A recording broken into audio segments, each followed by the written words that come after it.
Good morning. I'm Councillor Glen, and today is Saturday, June the 8th, and I'm at the Vic Whittaker Stormwater Pond. And I wanted to come here, well, first of all, because it's a beautiful place, right? Look at this. All the green and the water, and there's some birds. There was a beautiful white egret in the background a little earlier. This is on Cope Drive. Cope Drive is on the other side of the pond for me right now. Closest cross section is Tapadero. You can access the path from Tapadero, and Cavison is on the other side, and there's a pathway entrance on Cavison. So a few different ways to access this pond. It's a beautiful spot. It's beautiful, but it has a very functional reason for being here, and it's for stormwater management, to store excess stormwater, especially when we have big rain events like we did the last few days. And we got a number of calls and emails from residents concerned about a lot of water on their street or high water levels in the pond. This is relatively normal. What you want to watch for is if those water levels don't recede within a few hours. So the city, in our stormwater system, there are devices to hold back the water so that it's not overwhelming the system all at once when we get super heavy rain. And streets and stormwater ponds are designed to carry some of that extra storage temporarily. Now, it's not unheard of that sometimes drains get blocked or there's issues. So if you don't see it receding within a few hours, that's when you want to call 311. Or you can email my office. If it's after hours or on the weekends, call 311 though if it's something urgent, because we don't monitor our email all the time. And I want to thank folks who emailed us or called 311 about the Vic Whittaker Pond. The water levels are still higher than they should be right now, and it's due to a beaver dam downstream somewhere that's blocking. So thank you to people who alerted us to that, because we want to make sure these stormwater ponds are functioning correctly. Anyhow, I've got lots of updates, so I'm going to jump right into the week that was. Last Saturday, I got to participate in the groundbreaking for the Ottawa Wild Bird Care Center new facility. It's a little bit off near Highway 7 and Dwyer Hill Road. So they're just starting construction of a brand new state-of-the-art facility to help care for rescued birds. And I know that's a really important organization for a lot of people in our community.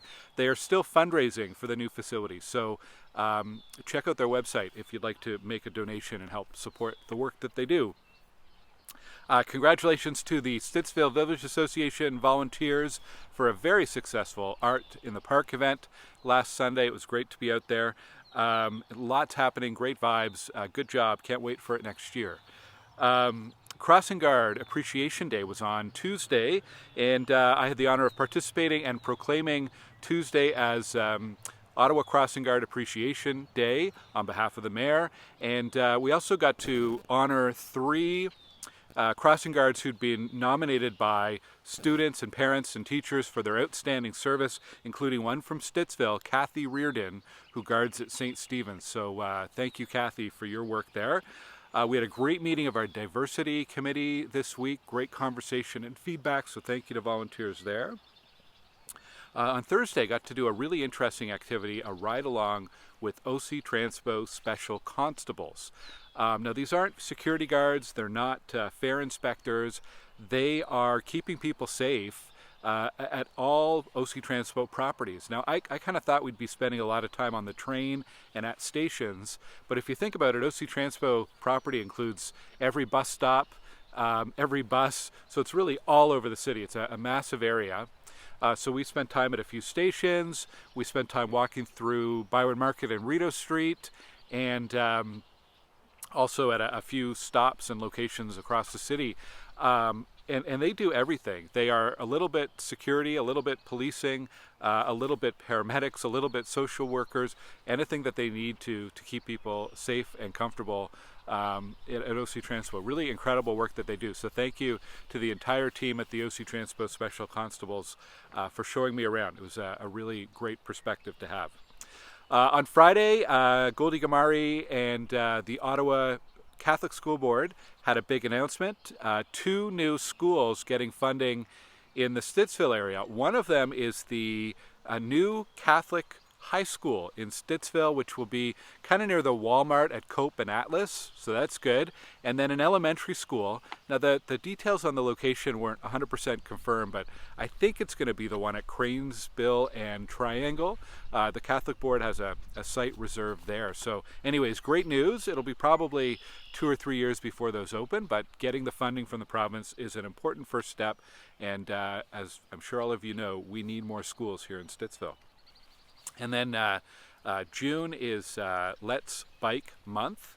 So that continues. I've been biking every day and logging it at the Let's Bike app from EnviroCenter. And tomorrow is our family bike ride, starting at Village Square Park at 10 a.m. I think we may have 1 or 2 spots still available to register. If you go to my website, glengower.ca, look for the family bike ride information, and looking forward to seeing everybody there. We've got 100 people signed up. Pretty amazing. Some community updates, things that are coming up. If you live on Cloverloft or Lazy Knoll, you might see the signage up already for road paving. That's going to be starting Monday, Tuesday, depending on the weather, and continuing throughout June. So you're going to get your roads paved. That's good news. Village Square Park, we've had a few emails, contacts about the play structure. There were some minor modifications made on Thursday, was it?